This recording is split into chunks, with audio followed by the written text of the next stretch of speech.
En la clase de hoy vamos a ver tres notebooks, si me da el tiempo, pero son más cortitos, así que deberían, que es árboles, algoritmos golosos y geometría punto. Uno de cada familia, uno de la gente de estructuras de datos, uno de la gente de algoritmos y uno de la gente de matemática. Y vamos a empezar por árboles. Bueno, presumimos que ya vieron alguna idea de lo que es un grafo, así que cuando yo ya voy a empezar a hablar de nodos, aristas, etc. Y acá damos una definición bastante sencilla, bastante humilde, que es: un árbol se define como un grafo conexo acíclico o sin ciclos. Analógamente, un grafo sin ciclos, pero no necesariamente conexo, se llama bosque. Un bosque es un conjunto de árboles, potencialmente un solo árbol. Bueno, si el bosque es de un solo árbol, no tiene sentido decir que es un bosque, salvo para alguna propiedad o por completito. Las propiedades que tiene, que son lindas, que es: si n es la cantidad de nodos, la cantidad de vistas es n-1, siempre. Si es un bosque, es decir, que hay más de una componente conexa. ¿Recuerden lo que es componente conexa?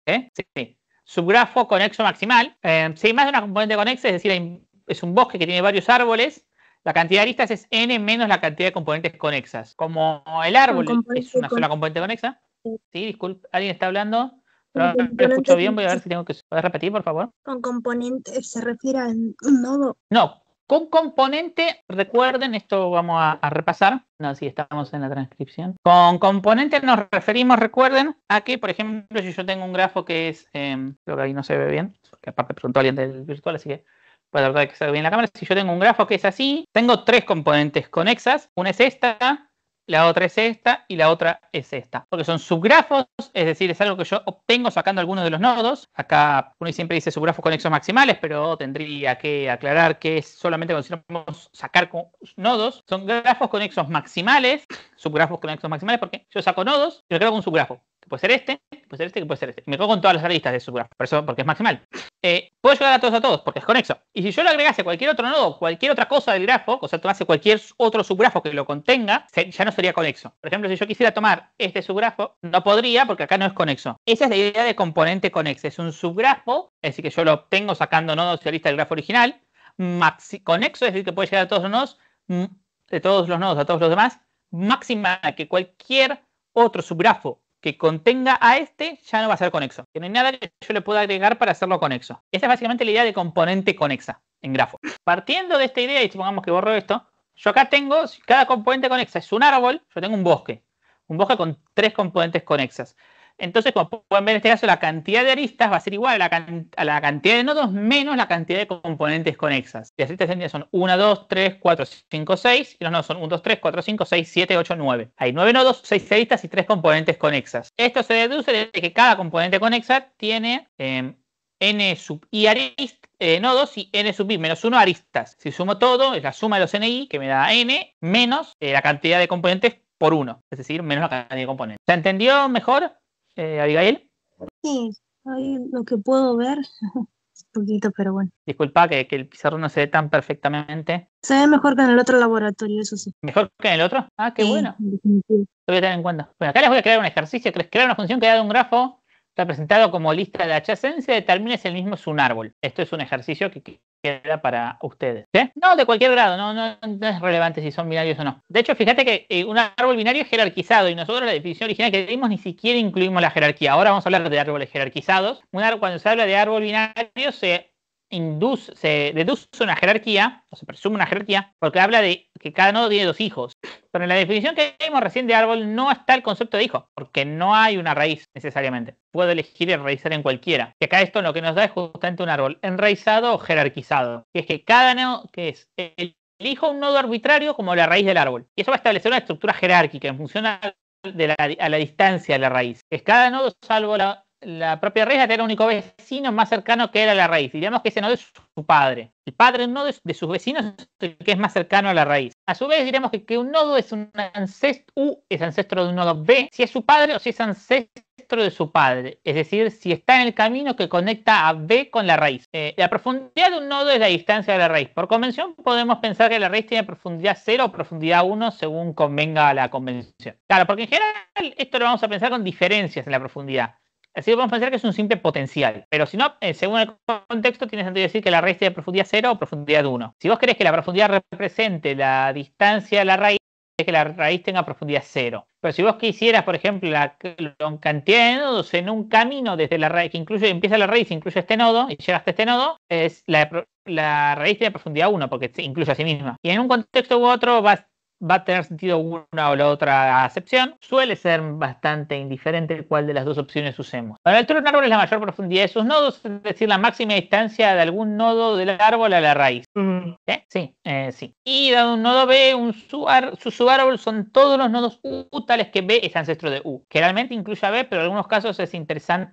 Solamente podría decir interesante, pero no. En casos interesantes es el subárbol que excluye a B. Eso puede variar de problema en problema. Digo, lo usual es que cuando yo quiero pensar en el subárbol de un nodo, quiero incluir ese nodo en su propio subárbol. Hay veces que puedo pensar solo el subárbol de los, si quieren llamarlo subárbol propio o alguna cosa así. No, nunca lo leí realmente, pero porque hay veces que otras veces, por ejemplo, subconjunto propio o algo así. Pero si lo quieren, pero a veces tiene sentido pensar para cada nodo sus subordinados. Generalmente cuando yo tengo que pensar como pegar saltitos en el árbol o pensar de P, sí que lo él va a mirar en su subárbol, pero no se va a contar a sí mismo porque no tiene sentido. Y bueno, sí, podemos pensar que un árbol queda dividido en niveles de la misma profundidad. Cuando las aristas tienen peso, es más raro hablar de niveles porque la profundidad pasa a ser cualquier número. Pero, sobre todo en no dirigidos, tiene sentido definir así, dividir los nodos en niveles según su profundidad. Un razonamiento lindo que podemos aplicar sobre los árboles jerarquizados es que es una estructura recursiva. Podemos pensar sobre ellos recursivamente. Es decir, que tenemos una raíz de la que cuelgan nodos, árboles.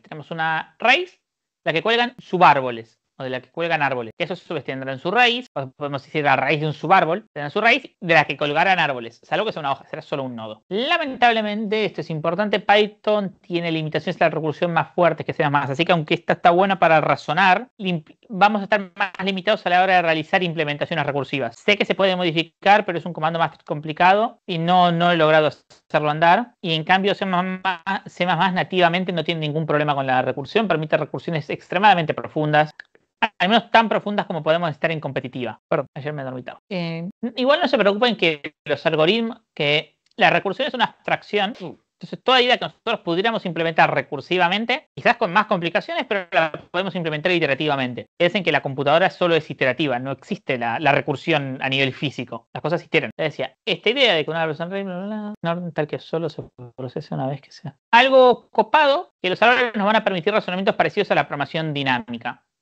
Que en realidad sería algo de divide and conquer, hay gente que dice DP en árboles, pero esto no es DP, porque no estamos reutilizando cosas, estamos calculando una vez y guardándola, pero no está la idea de que hay estados repetidos, que se lo llaman muchas veces y que yo voy a ahorrar muchas llamadas haciendo que cuando lo llamo más de una vez solo me devuelva lo que calculó la primera vez en lugar de llamar de nuevo a otros estados para calcularse.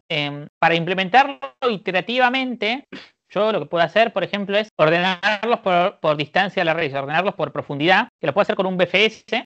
Entonces me van a quedar ya los nodos en un orden cómodo para aplicar recursión, para aplicar algunas ideas recursivas, que ya de estilo divide and conquer. El enfoque de divide and conquer, si bien ahora lo comento y digo que se puede aplicar cómodamente a árboles, lo voy a profundizar más o más generalizadamente en el sector de algoritmos. Estamos en el perfil de estructuras de datos y voy a profundizar más en la técnica de divide and conquer y cuándo se puede utilizar y contextos y demás. Generalmente divide and conquer tiene profundidad logarítmica, su recursión, entonces no suele ser tanto problema. Hay algunos casos. Se puede pensar que una técnica bastante avanzada, que no sé si llegáramos a ver este curso.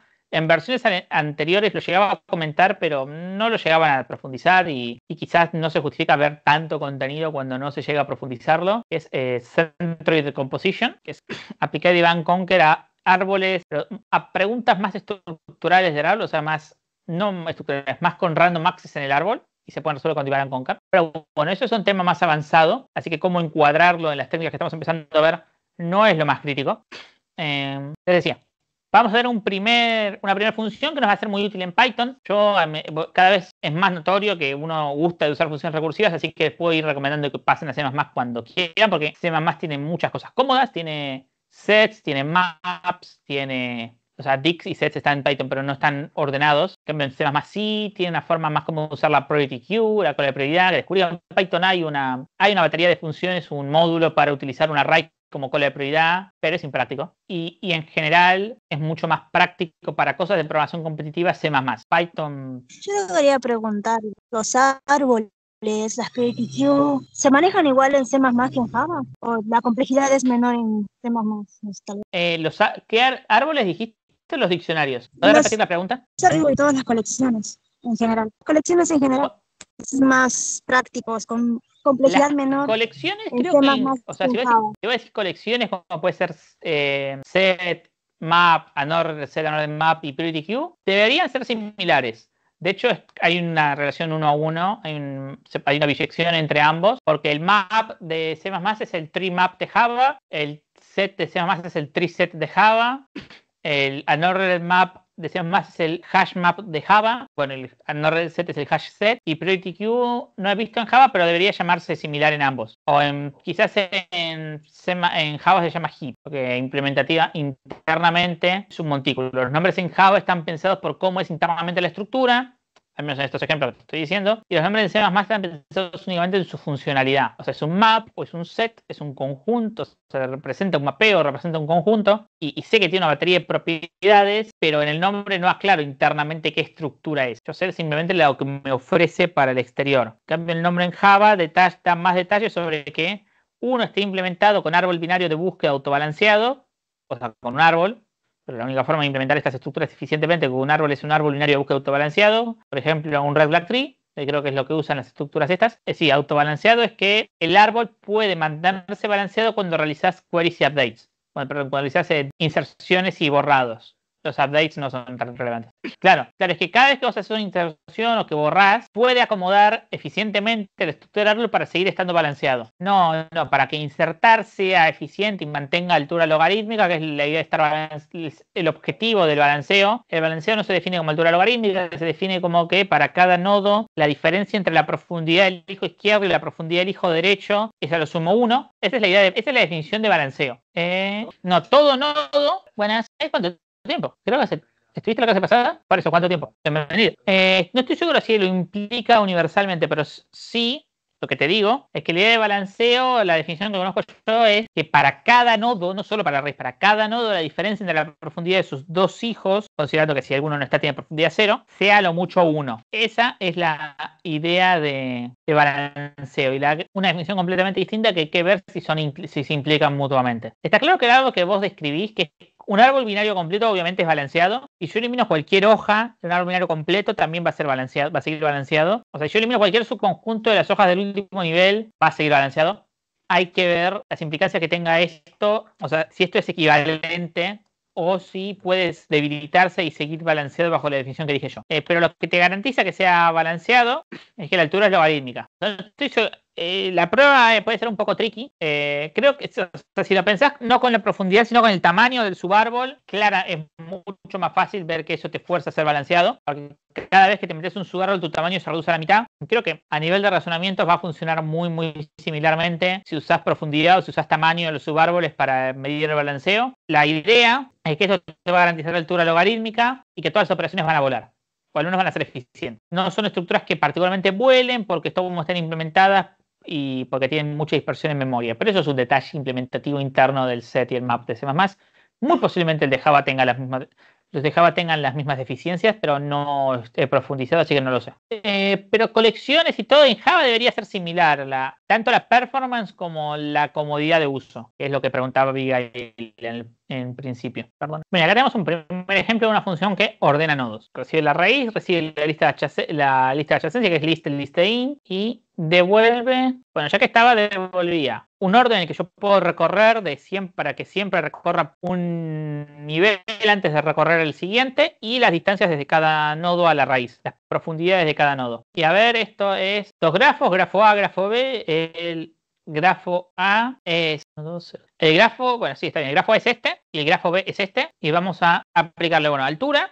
Ni siquiera necesitamos ordenarlos porque ya con el mismo algoritmo que usamos para ordenar los nodos, podemos ir calculando la altura, porque recuerden que altura, bueno, acá hice una de forma recursiva, pues creo que puede quedar como tarea cómo hacerlo de forma iterativa. No va a ser muy difícil, de hecho, si ustedes hacen el vector de los nodos, ni siquiera están haciendo un cálculo aparte para la altura. Pero es interesante, ¿por qué me interesa hacer la implementación recursiva de altura? Porque ilustra cómo yo puedo razonar recursivamente con árboles, más allá de que esta implementación crashee por memoria de stack. La forma en la que yo...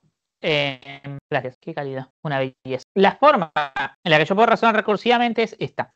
Yo tengo un nodo, que es la raíz del subárbol que estoy procesando. Yo tengo su padre, que si es la raíz de todo el grafo, el padre va a ser -1 para indicar que no hay ninguno. Podría haber puesto none, pero ni ganas. Y voy a tener el grafo, que es una lista de listas de enteros, que no hay problema porque las listas se pasan por referencia y no por valor. Es altura es 1, por hijo en grafo subraíz entre los vecinos, voy a buscar a sus hijos. Si este hijo que estoy procesando es igual al padre, es que no era un hijo, era el padre, entonces salteo lo siguiente, y es que la altura del hijo es la altura del subárbol con raíz en el hijo, y yo soy su padre, ¿se ve? Y ahora digo que si la altura de mi hijo más 1 es mayor a la altura que yo ya tenía, mi altura es la altura de este hijo más 1. Y este es mi hijo más profundo. Y retorno altura. Esto ilustra cómo yo puedo razonar recursivamente con árboles, ¿sí? El cómo calcular la altura recursivamente es uno de los primeros ejercicios que uno va a ver sobre árboles, para practicar la idea de cómo puedo utilizar las respuestas de los hijos para calcular la respuesta de un padre. Y bueno, por ejemplo, otro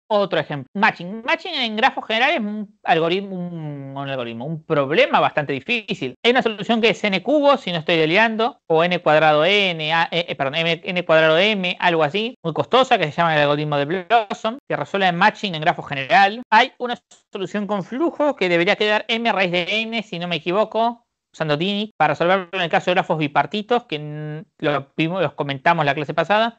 Obviamente no hablamos de flujo, porque flujo es un concepto complejo. Flujo en grafos es un concepto bastante complejo que, al menos para los que están cursando por primera vez, excede, pero es un concepto que puede tardar años en dominar, sobre todo porque hay muchos conceptos antes que son más prioritarios, porque son más comunes, más transversales y más versátiles, sobre todo en las primeras instancias de competencia. Pero en caso de árboles, es un problema muchísimo más sencillo de resolver. Repasemos qué nos pide un problema de matching, de emparejamiento. Un matching, emparejamiento es un subconjunto de aristas tal que ningún par de aristas tiene un extremo en común, es decir, no hay dos aristas que inciden en el mismo nodo, es decir, un conjunto de parejas de nodos disjuntas entre sí y que cada pareja sean vecinos entre sí. El tamaño de un matching es la cantidad de aristas que hay en este conjunto, y en el caso del árbol existe una resolución muy sencilla, que eso es lo interesante. Básicamente pensamos el árbol desde las hojas. Cuando miramos una hoja, si el padre no está emparejado con nadie,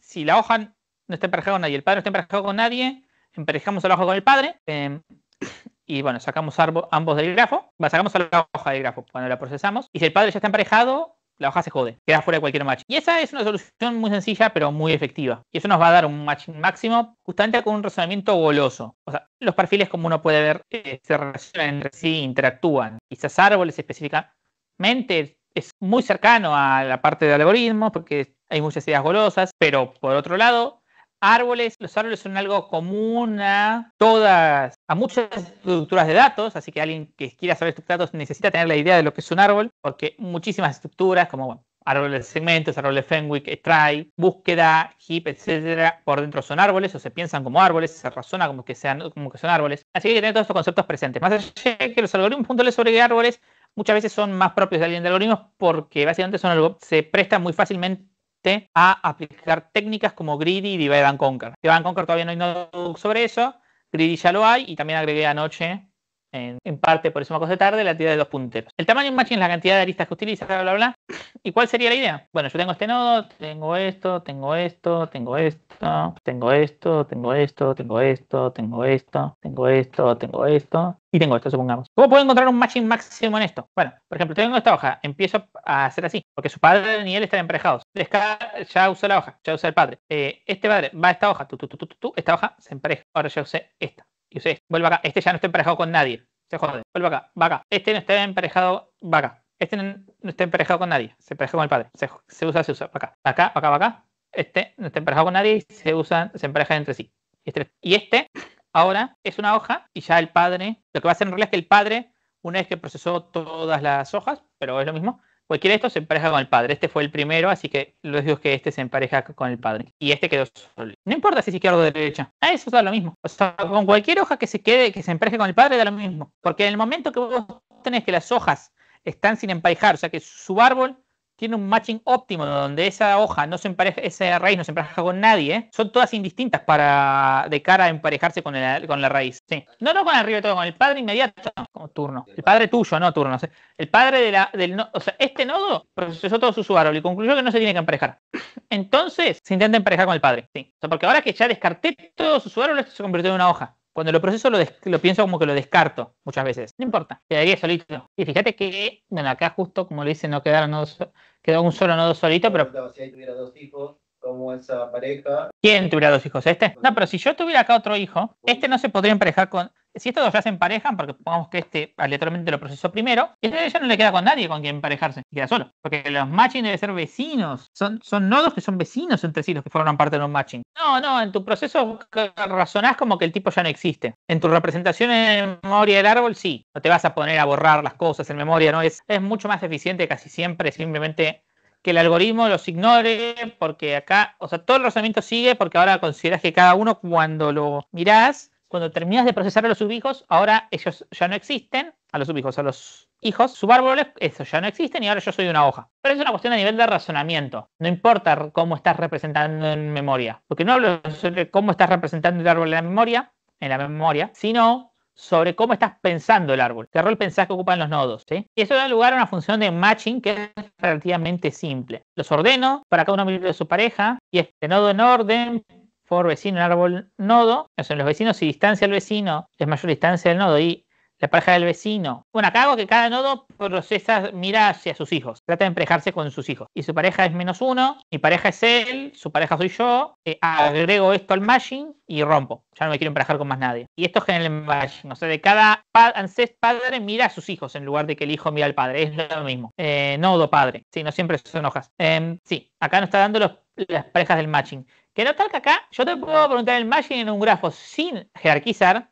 Y vos me decís lo jerarquizo en algún nodo cualquiera y eso me va a dar el matching máximo. El matching, fíjate, tiene sentido preguntártelo aunque el árbol no esté jerarquizado, porque el matching nunca usa que haya una jerarquía en su definición.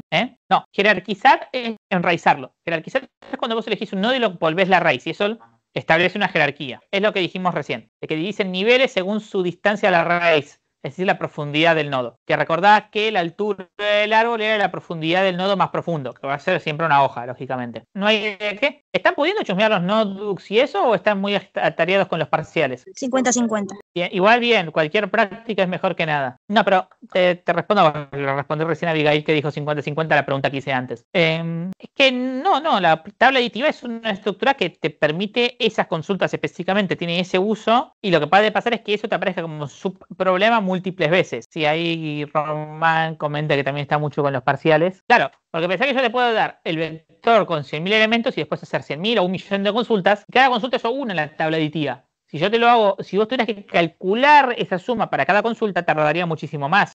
Sí, sé que en discreta se ve árboles, me alegra eso. O sea, tabla aditiva, cuando profundicen mucho, cuando lleguen a una parte que es hashing de string, van a ver que la tabla aditiva se usa para recuperar el hash de un substring.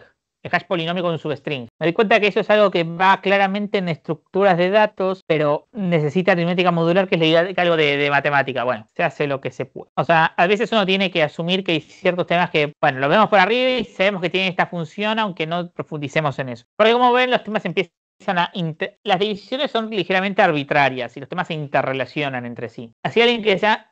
Si está esos 3 perfiles, alguien que avance mucho en un perfil es esperable que aunque sea algo moderado tenga en los otros 2, ¿sí? Alguien que sea muy bueno en estructuras de datos es esperable que algún nivel medio de algoritmo, al menos moderado de algoritmos y un nivel menos moderado de matemática tenga. Es decir, que sepa representar un punto, que tenga alguna idea de teoría de números, que tenga alguna idea de aritmética modular y de algún... ¿Qué? No, la idea no es que te cueste dividir. Pero la operación la va a hacer la computadora. Vos tenés que razonar, tenés que hacer la parte meta, no la aritmética en sí, no la cuenta. Vos tenés que hacer el álgebra, que eso es peor. Álgebra pensándolo como lo que verías en discreta, quizás no.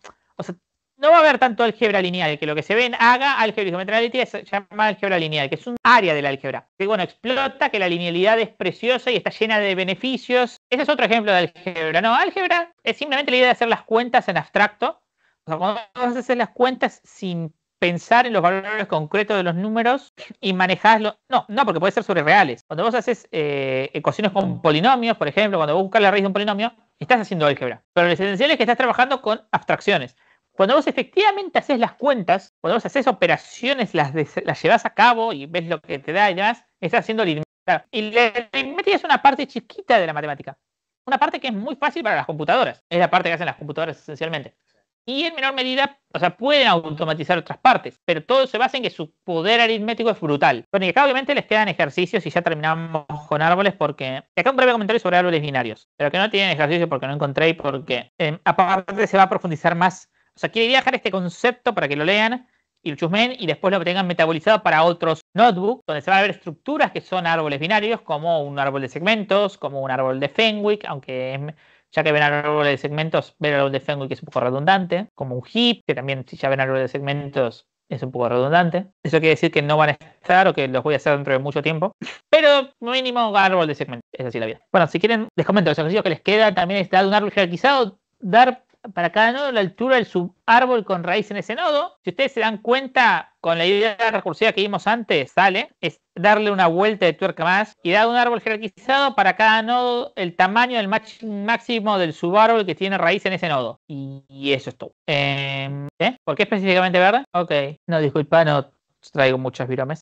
Y bueno, como ustedes estuvieron comentando, existen los árboles binarios, que quizás uno cuando dibuja termina casi siempre dibujando árboles que son casi siempre binarios porque pereza, porque uno quiere dibujar 3 nodos y a cada uno 3 nodos y 3 nodos y se hace gigante. Claro, no, el máximo nivel de abstracción es cuando metes puntos suspensivos por todos lados. Obvio. Para un caso especial es el árbol binario, muchos estudiantes de datos muy poderosas que se verán en notebooks futuros son árboles binarios. Acá estoy siendo optimista, pienso que quizás algún día lleguemos a TRIP, que es una guasada. Un concepto muy importante, impopular ese. En el árbol binario es el balanceo, va a decir, ¿cómo que puse el balance solamente? Bueno, el balance, definimos el balance de un árbol binario como diferencia entre las alturas de los hijos. Si alguno falta, tiene altura 0. Un árbol binario, si balanceado, si todos los nodos tienen un balance que sea menos 1 y 1, y eso indica que el nodo es el más profundo. Un árbol binario, si sea completo, si todos los nodos tienen exactamente 2 o 0 hijos. Esa es una forma de definir completo. Creo que es equivalente a decir que todas las hojas tienen la misma profundidad. Sí, es una definición equivalente. Todas las hojas tienen la misma profundidad. Porque básicamente decir que son niveles completos hasta que ya no hay nada. Este fue el notebook de hojas, de árboles. Este fue el notebook de árboles. De bosques también, porque... Pero de bosques hablamos poco, o sea, porque en general los programas no suelen hablar sobre bosques porque la respuesta es, claro, terminas trabajando sobre árboles. O sea, puede haber casos donde el chiste quizás sea en la conjunción, por ejemplo, si yo miro la cantidad de bicoloreos, pero eso ni siquiera es un grafo general que puede ser disconexo. No, en general no tiene sentido pensar que tengo un bosque. No es más interesante que tener un árbol solo, claro. O sea, no es más interesante que tener muchos árboles, que son todos problemas independientes. Bueno, este primer notebook se entendió. Creo que en general son conceptos que no me parecen especialmente complicados, pero no sé qué piensen ustedes. Bueno, acá tienen la función de matching. O sea, la matching está. Es que a veces ese puede ser un problema en sí mismo. O sea, el matching se comenta no porque sea un subproblema, que puede aparecer como subproblema en problemas aún más complicados, sí. Pero muchas veces es el problema en sí mismo. Te puedo agarrar y decir, dame un matching de este grafo. Tiene todo el sentido del mundo. Y si el grafo tengo la suerte de que es un árbol, que igual es más raro que pida matching en árboles, pero puede ser, sale comodísimo. Ahora vamos a hablar de geometría de los puntos, que también va a ser algo muy sencillo. Entonces después vamos a hacer esto, vamos a tener un recrédito y vamos a ver algoritmos golosos. ¿No pudiste llegar a qué? Ya que estábamos hablando de AGA, claramente esto va a tener muchas reminiscencias a AGA, porque vamos a pensar que los puntos son vectores, o sea, tenemos una dualidad y geometría analítica. En matemática la idea de sumar puntos como que hace un poquito de ruido. Son simplemente elementos en el espacio y no están pensados como un objeto sumable, pero es bastante claro que existe una dualidad punto-vector. O sea, un punto podemos pensar que es lo mismo que el vector que apunta hacia ese punto, o sea, el vector que conecta el origen con ese punto. Entonces, para razonar, cuando vamos a pensar que unimos todas las propiedades de los vectores y de los puntos, porque en definitiva cuando nos convenga va a ser un vector y cuando nos convenga va a ser un punto. Pero aunque sería recomendable utilizar una clase para representar un punto vector, en pos de no aumentar los conocimientos del lenguaje necesarios para este curso, y aprovechando siempre que es la sintaxis de Python para listas, pensaremos un punto que un punto es simplemente una lista de coordenadas. ¿sí? X y Z, si tuvieras más sería X1, X2, X3, X4, X5, XN. De hecho, por ejemplo, en inteligencia artificial tiene sentido pensar que está haciendo geometría n-dimensional, peridimensional, donde P es la cantidad de features de... Sí, por dentro, sí, pero la forma de razonar sobre eso es que estás haciendo cosas con hiperplanos. O sea, pensá que todo lo que haces con matrices es geometría, es hacer geometría. Por eso geometría analítica es álgebra lineal. Por eso es álgebra y geometría analítica y es álgebra lineal. Porque álgebra lineal es perfectamente interpretable geométricamente. Está llenísimo de interpretaciones geométricas. De hecho, por ejemplo, cuando ustedes piensan que están optimizando una regresión lineal, pueden pensar que están proyectando algo sobre un hiperplano. Hiperplano, un plano en más de 2 dimensiones. No está bien decir hiperplano, simplemente un subconjunto, en un subespacio. Pero pensemos que si estamos en 2D o en 3D estamos proyectando sobre un plano. En 2D estamos proyectando sobre una recta. ¿Sí? Todas las ideas de regresión en el fondo son eso. Proyectar sobre un subespacio adecuado. ¿Sí? Por eso usamos geometría analítica y por eso está lleno de interpretaciones geométricas. Pero les decía, vamos a pensar que los puntos son simplemente listas de coordenadas. Eso en pos de no tener que meternos con implementar clases, porque eso en mi experiencia puede hacer que algunas personas se alejen o se sientan como un obstáculo más. Si quieren implementarlo con clases porque a ustedes las clases les gustan y se sienten cómodos y les gusta la expresividad de una sintaxis de un programa, buenísimo, va a hacer que todo sea más lindo, el predictor les va a saber decir más fácilmente todo y cuando las cosas, y va a ser más probable que algo que esté mal hecho crashe, que es el objetivo, cuando haya un bug que falle siempre. Los peores bugs son los que fallan pocas veces. Un bug falla siempre, se lo detecta y no pasa nada. Bueno, les digo, al pensar los puntos podemos ver que tenemos, aquí esto es todo un código solo para generar el gráfico, no importa, es points y vectors, porque está hecho creo que con la inteligencia artificial de Google, de hecho. Por eso lo puse en inglés. Y acá podemos pensar que tenemos los puntos y tenemos los vectores que apuntan a esos puntos. Pero que son la misma cosa. Y digo, en cada caso pensaremos al elemento de la forma más útil para resolver el problema. Bueno, cuando nos convenga es un punto y cuando nos convenga es un vector. Navegamos la dualidad. Surfeamos la dualidad.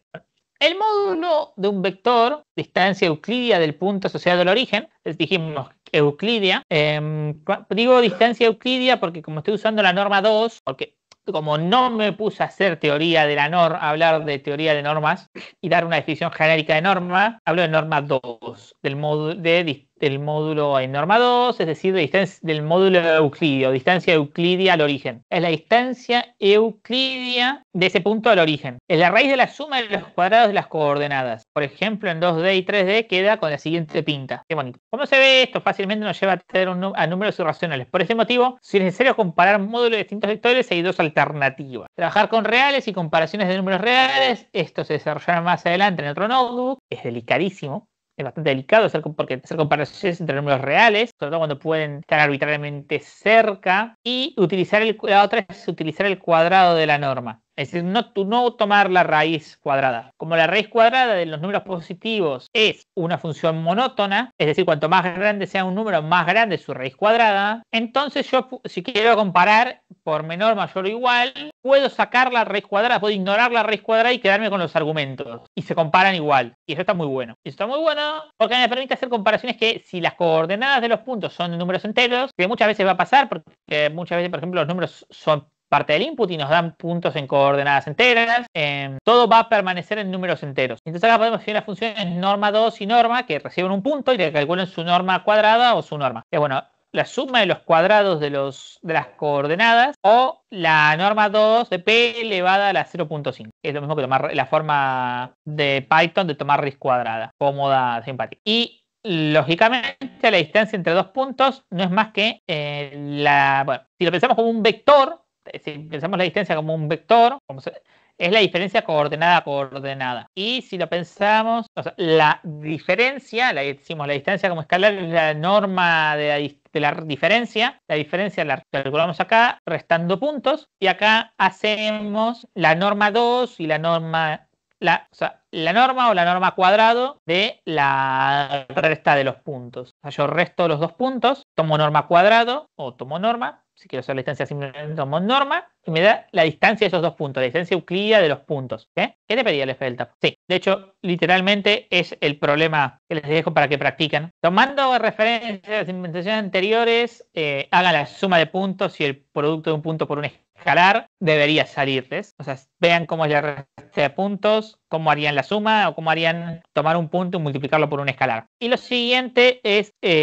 resolver un problema del TAP. O sea, voy a tratar de colarles problemas de plataformas porque así cuando meten los accepted, cuando encaran el problema y lo resuelven y la plataforma les dice que está bien hecho, a ustedes les da dopamina y tienen más ganas de resolver problemas. Sí. El producto cruz B por U es la operación definida para vectores 3D que se computa de la siguiente manera. Notar que estamos en 2D, podemos pensar que es un 3D con Z0 y queda 00 BX por UI menos BI por UX, como en este caso solo encontramos solo una coordenada no nula, podemos pensar que nos da un escalar. O sea, podemos pensar que el producto cruz entre vectores de R2 nos da un escalar, que es que si los pensásemos como vectores de R3 con la coordenada Z igualada a 0, nos daría un vector donde dos de sus coordenadas son 0 y el tercero está en la coordenada Z y podemos pensar que nos quedamos con ese escalar. Lo que tiene sentido porque si la coordenada Z es 0, estamos en un plano, bueno, estamos en 2D, estamos en un plano y podemos pensar que sabemos que el producto vectorial nos va a dar en la perpendicular a ese plano. Claro, ¿qué? Un número. Si uno lo quisiera decir formalmente, no. Esa definición la he escuchado en cosas más de aplicación. No me gusta. No me gusta para nada esa idea. O sea, no está mal. O sea, sirve y tiene sentido cuando uno quiere pensar como que el vector. Cuando uno quiere pensar un vector en RN y quiere pensarlo a nivel más de aplicación, como no se va a abstraer demasiado, no va a pensar que los vectores pueden ser dragones o cosas raras, o funciones o cosas raras. Entonces tiene sentido pensar que bueno, un vector es algo que tiene dirección, que tiene sentido que es una flecha que apunta hacia algún lado. Eso tiene mucho sentido pensarlo, por ejemplo, en física y por tanto en mecánica. Si yo estoy en mecánica, si yo estoy en física, voy a querer pensar que un vector es algo que me indica una dirección. Estoy en un punto, apunta hacia otro punto, con alguna intensidad y demás. Y un escalar es simplemente un valor. Si uno lo quiere decir más matemáticamente, más formalmente, más generalizadamente, lo que uno puede decir, y que está muy bueno pensarlo así, es, yo tengo un cuerpo, como pueden ser los reales, los racionales, los complejos, que es básicamente un conjunto que tiene dos operaciones, que tiene una suma y un producto, y que cumple las propiedades de la suma y el producto usuales. Que la suma tiene neutro, todo número tiene inverso, que es asociativa, que es conmutativa, que el producto es asociativo, que es conmutativo, que todo número menos el neutro de la suma tiene un inverso, perdón, que tiene un neutro, que distribuye el producto sobre la suma, que es un dominio íntegro, lógicamente, que sea por B0, o A0 o B0, o dicho mal y pronto un lugar donde yo puedo dividir, porque en general lo que limita a cosas de no ser un cuerpo es que la división es rara, que no está. Y bueno, todas estas operaciones obviamente son cerradas, por eso son operaciones, es decir, que si yo sumo dos cosas del cuerpo o multiplico, siempre me quedo dentro del cuerpo. Por eso las matrices inversibles no son un cuerpo, porque yo puedo sumar dos matrices inversibles y obtener una matriz no inversible. Y eso es un problema.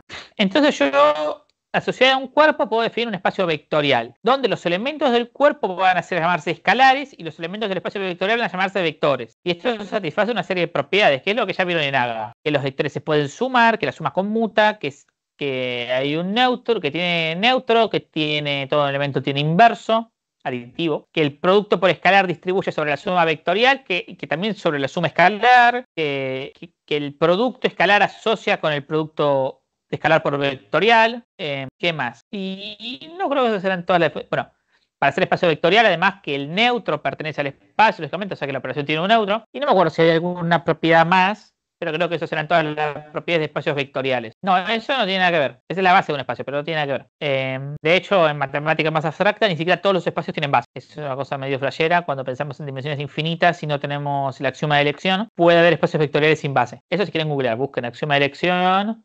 En la negación del axioma de elección puede haber espacios vectoriales de dimensión infinita sin que no tengan base. Si se asume choice, todos los espacios vectoriales tienen base. Les decía, entonces el escalar es el elemento del cuerpo asociado a ese espacio vectorial. Entonces es que cuando me pongo a divagar y a hablar de matemática más abstracta, ¿los pierdo o lo disfrutan? Te voy a marcar de sufrimiento, pero no sé si es que de esfuerzo o de sufrimiento. O sea, por eso un físico no quiere poner, un físico, sobre todo un físico más aplicado, un mecánico, no va a querer pensarlo así porque pierde parte del significado copado de estar en RN, sobre todo en R2 y R3, que es una flechita que apunta hacia algún lado. Eso está buenísimo, es una definición re útil, tiene un montón de información, un montón de conceptos, pero espacio vectorial es algo mucho más generalizable. Y por ejemplo puedo tener que un espacio vectorial donde los vectores son funciones. No lo creo. No, pero eso es un vector, eso es una incógnita, ¿no? Que es un espacio de funciones. Por ejemplo, en H2 se suele generalizar más esto, pensar, bueno, Podemos tener espacios de matrices, puede haber un espacio vectorial de matrices, que las matrices son transformaciones lineales. Una matriz es una expresión de una transformación lineal en un espacio de dimensión finita, pero incluso, por ejemplo, todas las funciones continuas son un espacio vectorial. Un cuerpo y funciones continuas de ese cuerpo en ese cuerpo son un espacio vectorial. Daría para casa.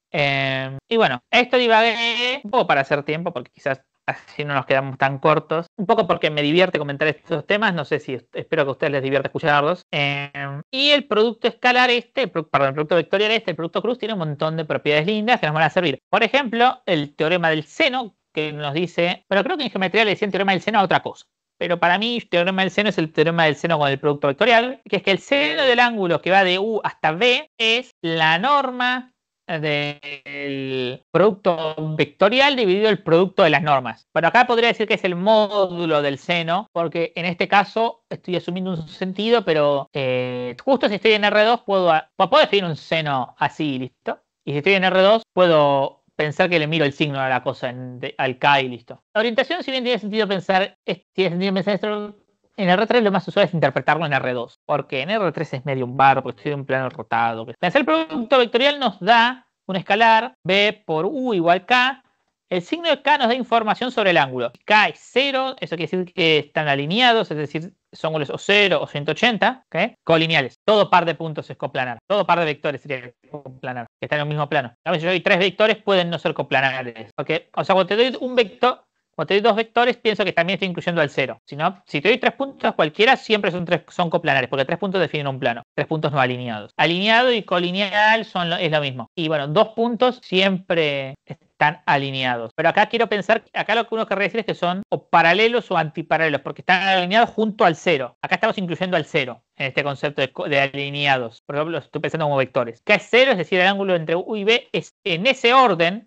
Es menor a 180 grados, entre B y U. Pero es importante que es el ángulo que va de B a U, en sentido antihorario. Desde B salgo hacia U en sentido antihorario, como se usa usualmente, es menor a 180 grados. Y si es menor a 0, es mayor a 180 grados. Piensen que nos va a estar dando, si dividimos ese K por el producto de las normas, es literalmente el seno. Es decir, ya no hay norma, no hay nada, es literalmente el seno del ángulo. Así que después habría que mirar el detalle, pues si quisiera obtener exactamente el ángulo, ¿en qué cuadrante quedo? Notar de lo anterior que B por U, es igual a menos U por B, y saca escalares para afuera. O sea, A por B por U es A por B por U. Con A y B en los reales. Y bueno, y acá unos grafiquitos. No, acá nunca uso que sean unitarios. Acá no se habla nada de unitarios. Unitarios que tienen norma 1. ¿No? Eso que tiene que ver con vectores unitarios. Sí, pero acá no estoy hablando de eso. Lo que podría decir es que el producto cruz es una función bilineal, porque es lineal en ambas coordenadas. Sí, el producto cruz es bilineal, porque distribuye sobre la suma vectorial y conmuta con el producto por escalar. Entonces es bilineal. Bueno, el producto cruz acá nos da 3 ejemplos de cómo con un ángulo de 52 grados el cruz da 0,9, con un ángulo de 180 grados el cruz da 0 y con un ángulo de 237 grados el producto cruz da menos 0,36. ¿Les parecen lindos estos gráficos? En su momento me peleé para que salieran. Sí, están generados con Python y bueno, con IA para generar los gráficos, para generar el código de Python, y el código de Python genera los gráficos. Y acá podemos ver un par de detalles más. La otra propiedad linda que, claro que, eso creo que no lo llegué a escribir.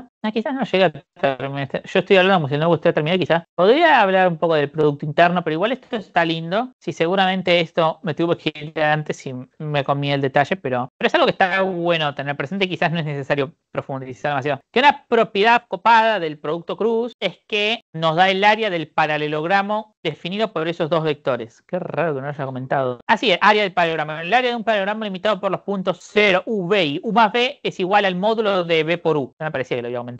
Lo pasé recién por alto, pero lo había comentado, lo había iterado en el notebook. Que es que el producto cruz está 0,9, tiene norma 0,9, como estamos en R2, simplemente es el valor de la coordenada y listo. O sea que este paralelogramo tiene tamaño 0,9, ¿sí? Tiene área 0,9. Lo que tiene sentido es porque este está inclinado y quizás este debe tener norma mayor que 1, porque fíjense que la altura es esto y la base es esto, y la base es claramente 0,7. No, la altura es 0,50 y algo, entonces, a ver, déjame ver. Que no, porque calculo el cross product después de normalizarlos. O sea, acá esto es el producto cruz, claro, Titi, debería hacer un ligero cambio, porque el producto cruz en un momento los normalizo para que todos queden en ejes iguales y qué sé yo, y me omito que NP cross, claro, acá fíjense que ahora está bien, las normas originales eran 1 y 0,9 y ahora está bien. Lo que tengo que hacer es en torno a ejecución, ejecutar todo. A ver, ¿qué es lo que no le gusta? Local variable cross product. Bueno, ahora está mejor. El cross product es 0,31. Esto tiene área más o menos 0,31. Y acá el cross product es menos 0,5. Menos 0,56. Y el signo negativo indica que está en sentido contrario, pero igual nos va a dar esta área. Pero el módulo del valor nos da el área, pero la pinté de rojo para pensar como que es un área dada vuelta. A veces tiene sentido pensar que el área puede ser negativa porque nos indica en qué sentido lo estoy mirando. Eso de hecho, tiene sentido. Ustedes hicieron análisis 3, creo que sería ahora, en el plan nuevo. Por ejemplo, cuando ves el teorema de Green y de Stokes, ¿hicieron análisis 2 del plan viejo? Bueno, Green y Stokes lo veía. No, ese nombre no me acuerdo. También fue hace varios años que lo vi. Ok, sí. Sé que Green ¿Se y suele Stokes... usar? ¿Eh? ¿Es un algoritmo especial? ¿Se suele usar en el ICPC? No, Green y Stokes es un teorema de análisis simplemente, pero que iba a darles un ejemplo donde tenía gracia utilizar el signo de producto vectorial y pensar que te dice que estás recorriendo un área al derecho o al revés, que te dice si el área de un paralelogramo está al derecho o al revés los bordes. Por eso no hay siempre que quedarse con la norma. Sí, ok. Y esto por ahora llegamos a ver la geometría del punto, que igual cuando vemos el módulo medio que estamos viendo lo que es el producto interno. El producto interno igual no lo usamos tanto en computación, en ICPC, porque se usa más en otros casos donde queremos tener una idea de similitud. El producto interno en geometría computacional en ICPC sirve para ver ortogonalidad nomás. Es decir, que el producto interno de dos cosas es cero, que son ortogonales, pero después no se lo usa mucho. Tiene mucho más sentido el tema del seno y tiene mucho más sentido usar el producto vectorial. Pero en otros contextos como aprendizaje automático se usa mucho porque nos da la idea de similitud, entre otras cosas. Y también porque es una forma corta de aplicarle coeficientes a cosas. Porque podemos pensar lo que es un producto matricial, bla, bla, bla. Y ahora nos queda ver algoritmos golosos. ¿Quieren hacer un recreo de 10 minutos antes? Como quieran. El problema es que después se me acaba la clase y creo que me quedó muy corta la clase de hoy. No, igual está bien porque ustedes tienen que empezar tienen que tener espacio para practicar. Sí, bueno, pueden quedarse, o sea, con que yo termine de explicar, se pueden quedar, pueden resolver ejercicios y consultar dudas mientras yo hago más notebook. Pero primero vamos a explicar esto. Ya llevamos 1 hora y 10 de clase porque empezamos casi a las 3, 1 hora y 20 como mucho. ¿Qué cosa? Se dice que un algoritmo es goloso si tomando decisiones basadas únicamente en criterios locales construye un óptimo global. Es decir, en el contexto de un problema de optimización, alcanzar un óptimo global tomando en cada paso una decisión basada en lo que es óptimo en el momento. Comúnmente se dice greedy por su traducción al inglés, que sería codicioso si lo traducimos literal, pero bueno. Esto se entiende mejor en ejemplos. Digo máximo lineal por decir máximo en tiempo lineal, porque sí, igual máximo. El hacer la búsqueda lineal del máximo. Un ejemplo de elección golosa que podemos encontrar es revisar el algoritmo clásico de búsqueda lineal del máximo de un vector. Que recordemos tiene la siguiente estructura. Este es un ejemplo que creo que a todos les sale. Yo digo, encuentren el máximo de un vector. Hagan un algoritmo que recorre un vector y encuentren el máximo, a todos les sale. Sí. Y fíjense, máximo es A sub 0 for in range 1 al A. Si A sub I es máximo, es mayor al máximo, máximo es igual a sub I. Y retorno el máximo al final de todo. Pero ni siquiera tiene sentido hablar del máximo en una lista vacía. Así que, o sea, menos infinito, qué sé yo. Bueno, podría poner un if len A es 0, retorno none, qué sé yo. Bueno, si A es none o el largo de A es 0, retorno none o algo así. O sea, pero uno presume que quiere buscar hacer algo coherente y que quiere el máximo de una cantidad positiva de cosas. De acá podemos pensar en el invariante del algoritmo que acabamos de hacer. Podemos notar que en cada paso el invariante es que el máximo es igual al max, que máximo es max de entre el prefijo que termina en i. Lo que nos interesa ahora es que la transición de un estado al siguiente preserva este invariante. Y bueno, en cada paso elige entre mantener el máximo que ya tenía o reemplazarlo por a sub i, basándose únicamente en comparación de máximo versus a sub i. Este paso de elegir descartar uno de los dos basándose en un dato local es una elección golosa y construye un algoritmo goloso para obtener el máximo de todo vector. Fíjense, golosamente en cada paso elige alguno y lo descarta. Y se queda con el otro. Sí, o sea, cuando uno se pone a pensarlo, pero la idea es como revisitar cosas que ya dominamos para después buscar cosas esenciales en eso y poder generalizar sus, comillas, principios activos a otras cosas que ya no dominamos tanto, ¿sí? Claro, y otro ejemplo es búsqueda binaria, porque en cada paso yo elijo si, claro, ¿alguno cursó ya avanzada? ¿Ven algo de esto en paradigmas o en avanzada y la idea de goloso o no? Ok, algo muy importante en los golosos es demostrar la correctitud. Cuando uno lo quiere hacer súper formal y sobre todo escrito, es mejor usar ejemplos sencillos. Claro, eso sería una explicación más informal. Y acá, bueno, la estructura general es, estoy en estado de S1. Desde el estado de S1 quiero pasar a S2 en base únicamente a S1. Es decir, tengo una F de S y S2 es igual a F de S1. Demuestro que si paso de S1 a otro estado S2 y sigo, puedo construir una solución de valor X. Y si voy por S2, puedo construir una de valor X o mayor, ¿sí? O sea que si existe otro camino, algún otro estado de S3, otro camino que no vaya a S2, que vaya a ese otro estado, lo mejor que puedo lograr es peor o igual que lo que puedo lograr si voy por S2, que es lo que me da mi función, mi lógica golosa. Apliquemos estos razonamientos a los dos ejemplos que vimos antes, porque bueno, vimos ejemplos de cosas golosas, pero no vimos cómo nos creíamos o cómo demostrábamos que eso funcionaba. Son ejemplos muy sencillos, son ad hoc, pero está bueno razonar, está bueno plantear cómo uno razona que esas cosas funcionan, para después poder razonar sobre algoritmos golosos más sofisticados. O al menos tener intuiciones, no siempre uno demuestra los greedies. De hecho, casi nunca lo hace, al menos yo. ¿Qué cosa? ¿Por qué era intuitivo? Fíjense, por ejemplo, que en el máximo lineal, mi estado es el par I máximo, es decir, cuántos elementos procesé y cuál es el máximo con el que me quedé. Estado final será Bx, donde X es mi respuesta, módulo de Bx. En cada paso, A sub I es mayor al máximo, paso a I más 1, A sub I. Y si no hay, I más 1 máximo. Quiero ver si en algún paso hago lo contrario al punto de arriba, voy a llegar a la solución. Quiero ver que si en algún paso hago lo contrario al punto de arriba, voy a llegar a la solución igual o peor que si no lo hago. Es decir, que si sigo lo que me dice mi estrategia golosa. O sea, I el máximo entre A sub I y el máximo, y Z el mínimo de ambos. El algoritmo va de I máximo a I más 1 Y. Quiero ver que si voy a I más 1 Z, el resultado final será igual o peor. Si el máximo global era efectivamente Y, entonces tomar Y me garantiza alcanzarlo.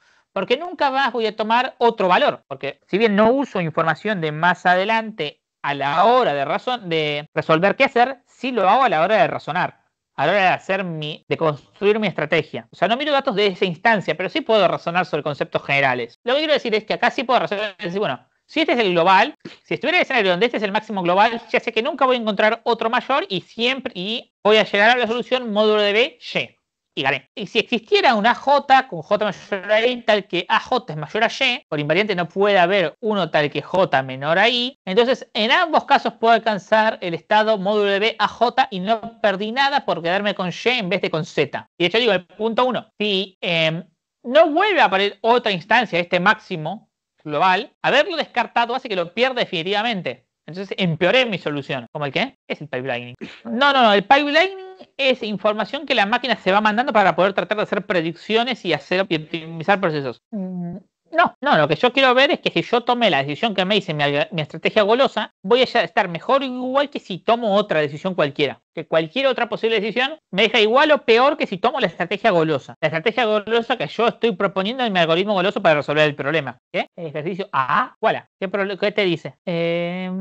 No, porque ahí no estás optimizando nada. O sea, ahí hay algo que es parecido a una idea golosa, puede ser sí, pero no es. O sea, es goloso en cuando haces la cuenta porque usas algunas propiedades, pero no sé si sería goloso en el sentido de. Porque goloso se entiende cuando estás optimizando cosas, cuando buscas el mejor de un conjunto, cuando buscas la solución que maximiza tal cosa.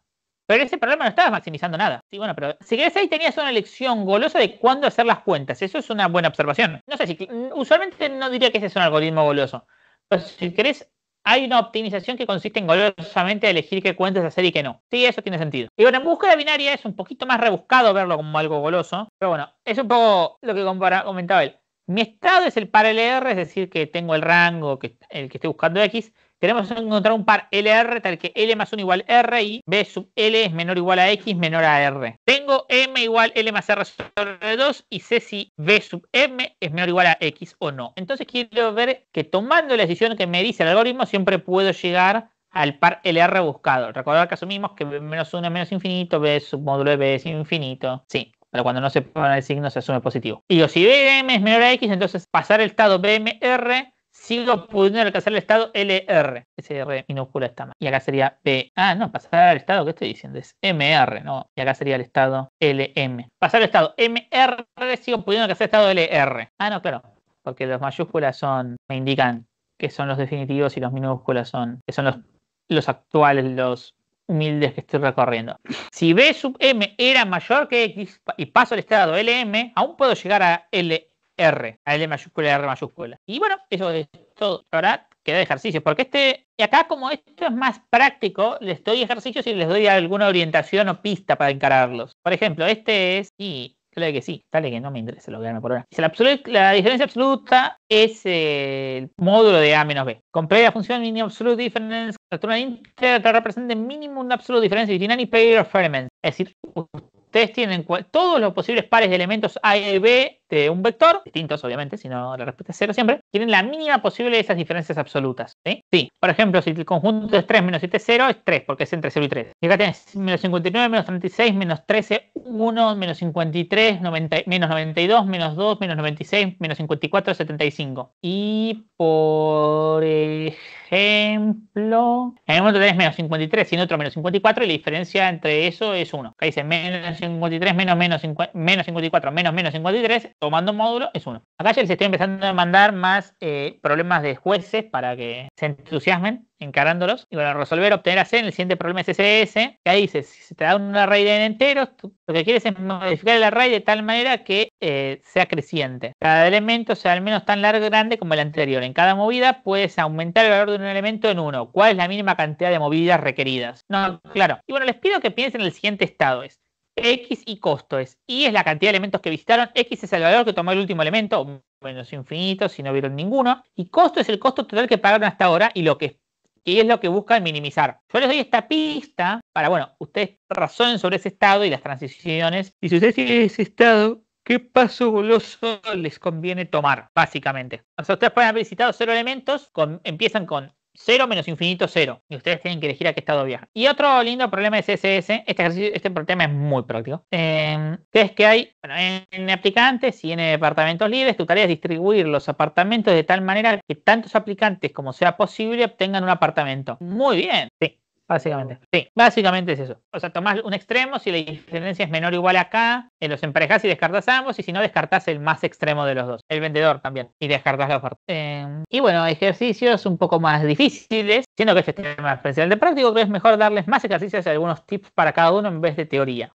Acá les tiro otro, que es Movie Teacher. Si no me equivoco, Movie Festival, perdón. In a movie festival, any movies will be shown. You know the starting and ending time of each movie. What is the maximum number of movies you can watch entirely?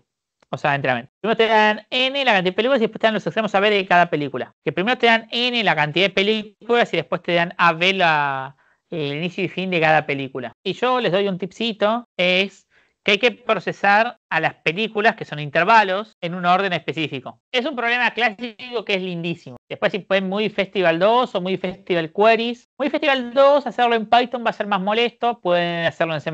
Y Movie Festival Queries es un goce. Y luego les queda Dual Trigger, que es este otro problema, creo que de Q-Forces. Hay N lamps, numbers 0 to N, in linear round. Toda edición de todas apagadas, puedes hacer la siguiente operación en cualquier número de veces. Elegir dos lámparas no adyacentes que estén actualmente apagadas y encenderlas. Determinar si puedes alcanzar la configuración S, donde S1 significa que la lámpara está encendida y S0 que no. Pero como ven, es relativamente simple y es un algoritmo goloso. Así que bueno, cada uno puede, ya sí, la exposición en esta clase terminó. Ahora estamos para resolver con eso. Pero están ustedes dispuestos a plantear, quiero decir, para resolver consultas y que cada uno empiece a encarar los ejercicios o de la parte común o de la parte en la que quiera profundizar más. Si hay cosas que se quieren saltear porque no les gustan y quieren practicar otras, siempre es mejor que nada. Así que ahora voy a terminar la transmisión porque terminé la parte expositiva, pero me quedo acá avanzando un poco con el tema de los notebooks y mientras ustedes pueden hacer las preguntas que consideren pertinentes.